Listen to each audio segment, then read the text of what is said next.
How to use promo code in Doordash. Hi everyone, this is Kate and welcome back to the channel. And in today's video, we will learn how we can use promo code in Doordash. So without further delay, let's get started. First of all, you can either log in via the application Doordash or via the web browser, that is www.doordash.com. Tap on it and make sure that you're signed into your account. Once you're signed in, all you have to do is browse the menu and add whatever you like to your card. Once you are done adding to your card, head over to your card by tapping on the card icon. Now review your order. Under your cart, once you head out for checkout process, below your listed items or the subtotals, you will see a promo code field that says enter promo code or add promo code. You have to tap on it and type or paste your code as exactly as given.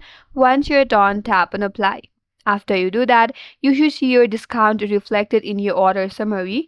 And once you're done with that, you can finish your checkout as usual with your promo applied. That's it. That's how you can use promo code in Doordash, and that's all for today's video. Hope this video was helpful, and if you're new to our channel, consider subscribing. Thanks for watching. Stay tuned for more videos.